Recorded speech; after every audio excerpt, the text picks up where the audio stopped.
There are a lot of women candidates for office in the election next month. Women running for Congress, women for the state house, women for the county board, and other offices. But it hasn't been so very long at all since a woman running for office was rare or even unheard of. This episode of McHistory takes us back to the time when the first woman ran for office in the city of Bloomington.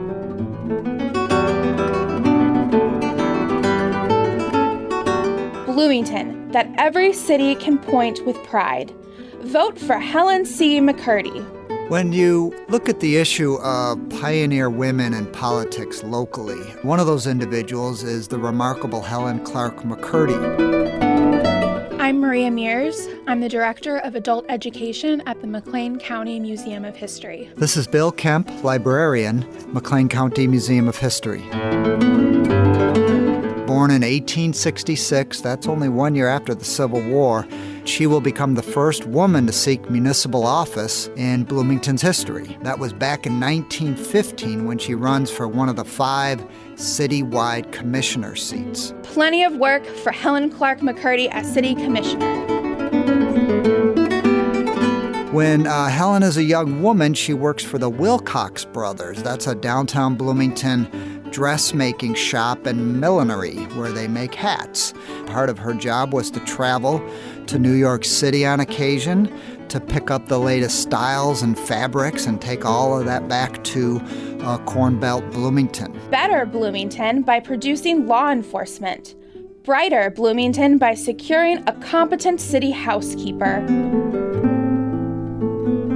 Boost for a bigger Bloomington by encouraging efficient government. The Women's Club of Bloomington, which is one of the most important non-governmental organizations in Bloomington at the turn of the last century, it was organized to make it, quote, easier for the sentiments and the convictions of women to find expression, and it was also created to increase the political influence of women.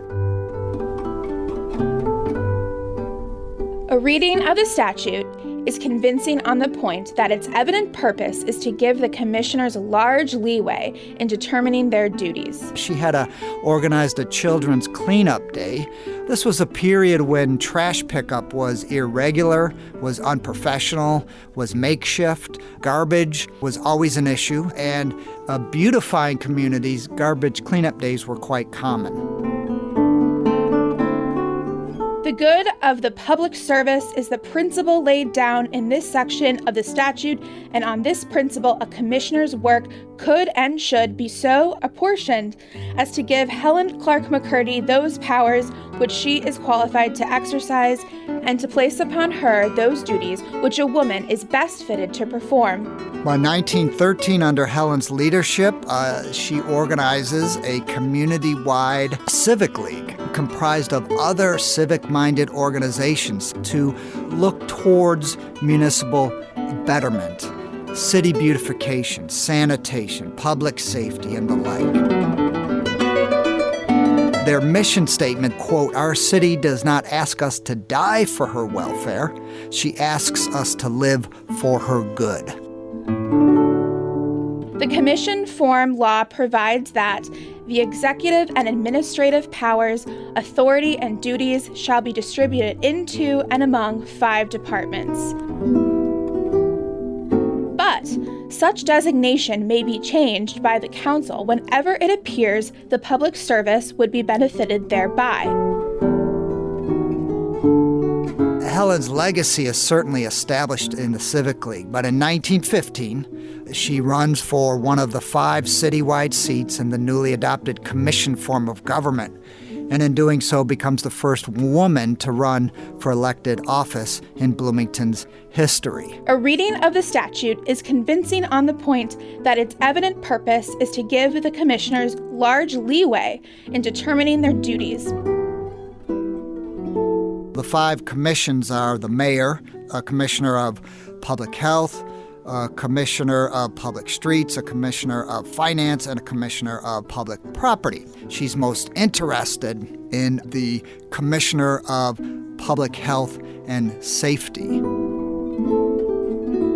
Give Helen Clark McCurdy a chance. Helen Clark McCurdy was endorsed by prominent men in the community, such as architect Arthur Pillsbury, former Illinois Governor Joseph Fifer, and even John Brown Lennon, a local labor leader, but also an international labor leader as well.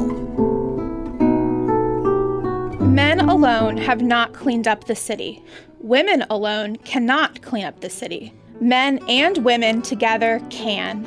Unfortunately, Helen Clark McCurdy's bid to become one of the 5 commissioners in 1915 to run the city of Bloomington will fall a little bit short.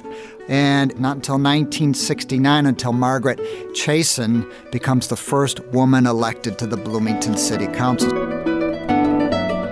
What women want. We want a clean, sanitary city. On the streets, a good police force. Men to help 5,000 women elect a good ticket. Effective enforcement of the ordinances. Now is your chance to elect an efficient, capable woman. That's her only foray into local politics, but that doesn't mean she's done with her hard work.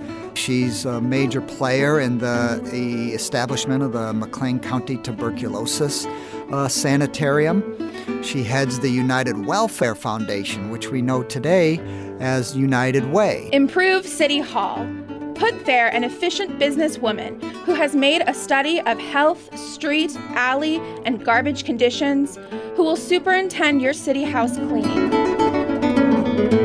Helen Clark McCurdy will pass away at the age of 96 in 1962 and is remembered today as a political pioneer and someone who really had a deep love and interest and care in the community. Give Helen Clark McCurdy the job. You heard Bill Kemp and Maria Mears in this episode of McHistory. This series is a partnership between the McLean County Museum of History and WGLT, bringing you the voices and words of people in Central Illinois long ago. Charlie Schlinker produced this episode.